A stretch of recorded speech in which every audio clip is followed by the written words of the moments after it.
Parfois, on vit des situations hyper désagréables qui font qu'on est instable, même au niveau de la maison. C'est-à-dire qu'on est toujours en changement, en déménagement, où on n'a pas des affaires fixes. Et puis, après, ça peut être aussi un choix d'être nomade.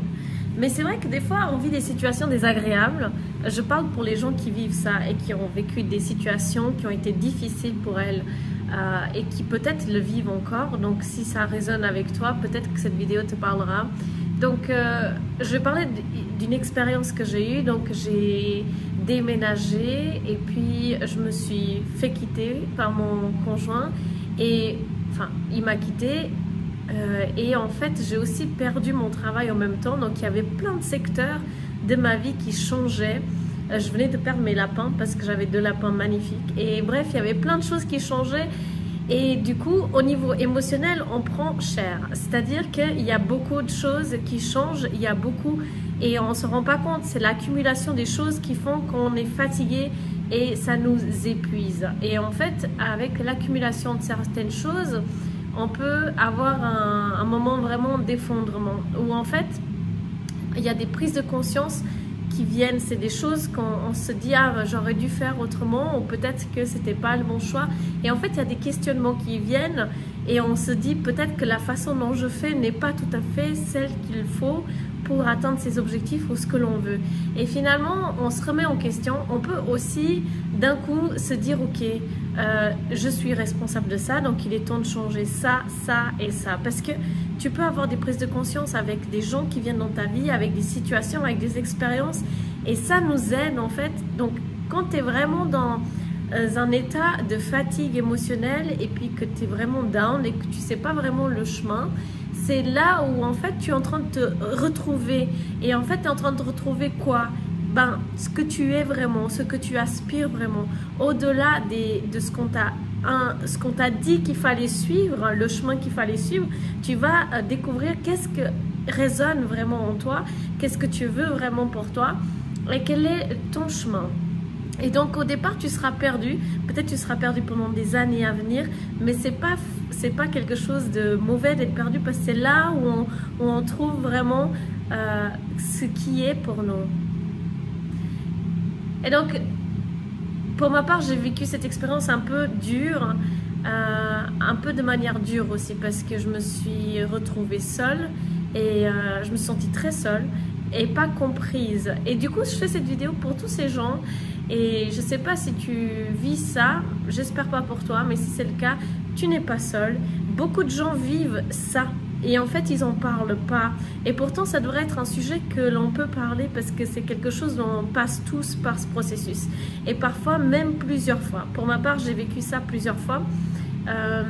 Et puis ce qui compte c'est de comprendre comment rebondir. C'est pas l'effondrement qui est un problème parce qu'en soi on vit tous des effondrements de on a c'est des croyances et des valeurs qui s'effondrent parce que c'est plus qu'on pensait que c'était et toute notre réalité s'effondre parce qu'on se dit ah en fait c'est pas ça et là on reconstruit sur de nouvelles bases. Et pour moi ça s'appelle une transformation, ça s'appelle une transformation parfois qui arrive à la dure, parfois ça coule de source et puis c'est fluide. Il y a des gens qui ne souffrent pas vraiment de ce genre d'événements durs et de choses qui, voilà, des fois on le vit, ça dépend pour chacun d'entre nous, de manière fluide et les choses sont bien et tu peux vivre ça de manière positive. Et puis il y en a, comme par exemple dans mon expérience passée, tu peux le vivre de manière un peu plus dure, comme un boost, comme une prise de conscience. Hello, bouge-toi, c'est pas ça et ça va le faire. Mais quand tu es dans cette période, en fait, tu as peu d'énergie. Et puis ton énergie, tu es fatigué et drainé en fait par toutes les pensées, par toutes les émotions. Et en fait, c'est une surcharge émotionnelle, si on peut dire ça, et puis qui devient dans l'accumulation physique. Je sais pas comment expliquer. Tu perds un peu ton énergie, tu n'y arrives pas à te concentrer, peu importe ce que les gens disent, ça te paraît vraiment superflu et pas intéressant. Tu es dans un monde un peu plus profond, genre tu questionnes des vraies questions un peu plus philosophiques, plus dans l'être. Et en fait, sache qu'il n'y a rien de... Il n'y a rien de faux là-dedans et puis tu n'es pas folle, tu n'es pas fou, tu n'es pas seul. Tout le monde vit cette situation de manière différente. Il y a des gens qui ont des visions et qui deviennent hypersensibles aux énergies. Il y en a d'autres qui le vivent de manière autrement, je ne sais pas comment, mais il faut pas en fait, il faut vraiment savourer ce moment parce que tu es en train de découvrir toutes tes parts. Et c'est grâce à ces expériences, pour ma part, que j'ai pu comprendre qui j'étais, ce que je voulais, mes limites, mes besoins, qu'est-ce que je voulais dans ma vie, quelles sont les responsabilités que je devais prendre et que je ne peux plus ignorer pour pouvoir rebondir sur qui je veux devenir. Et donc toutes ces questions et toute cette période, je l'ai vécue à travers ma maison aussi. Et c'est là où j'ai fait vraiment plusieurs exercices de tri, d'aménagement. J'avais lu du Dan Cherry, du KonMari. J'ai vraiment lu de tout, du Wasabi, du Hug. J'ai vraiment vécu cette période comme une quête de développement personnel et développement de soi. Et également de recherche. Je cherchais en fait les solutions. Et je le trouvais dans les bouquins de développement personnel parce que je pouvais revenir à moi et travailler. Et c'est là que j'ai découvert un autre monde que je ne connaissais pas, qui était le monde intérieur. Le monde énergétique, par exemple, dans le sens où on n'est pas que du physique, on a quelque chose à l'intérieur de nous qui vibre haut et fort, et c'est une part divine en soi, c'est ce qui nous aspire à être et à devenir ce que l'on veut. On est guidé par cette intuition intérieure et en fait c'est là où j'ai découvert que j'étais autre chose. Donc on a tous notre période et notre temps pour évoluer.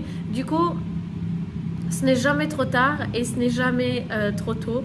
Donc tout va bien, tu n'es pas seul et les choses vont se passer vraiment parfaitement telles qu'elles sont. Tu as la force de vivre ça puisque tu vis ça.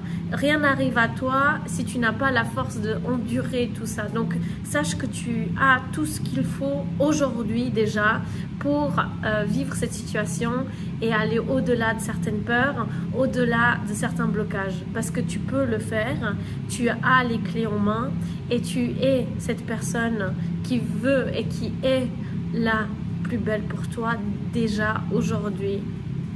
Et si tu vois un peu noir, sache qu'il y a toujours de la lumière en toi. Sache que, par exemple, le yin et le yang, il n'y a jamais de blanc sans noir, ni de noir sans blanc.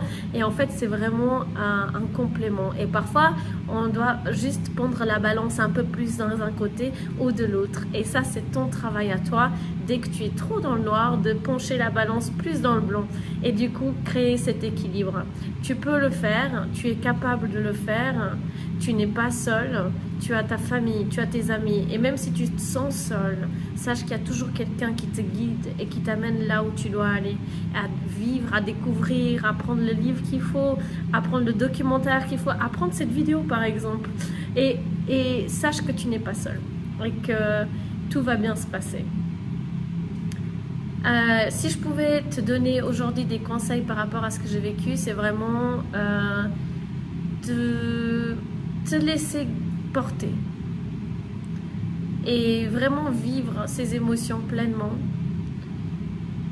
et de ne pas refouler ni de fuir ce que tu vis, parce que ce que tu vis c'est un cadeau et c'est le cadeau de la découverte de ton toi profond.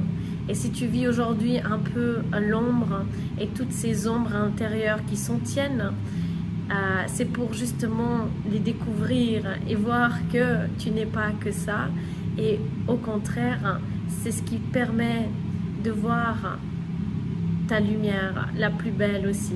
Donc l'un ne va pas sans l'autre. Et quand tu découvres et tu nettoies tout ça, même si tu es perdu dans tout ça, bah un autre jour tu découvriras ta lumière. Et puis rien n'est permanent. Donc sache que tout change. C'est mouvement cyclique et c'est vraiment par période. Donc si aujourd'hui tu vas pas bien, demain tu iras mieux. Et c'est quelque chose que l'on ne contrôle pas. Ça vient à nous comme ça et on grandit comme ça. Je te souhaite une merveilleuse journée.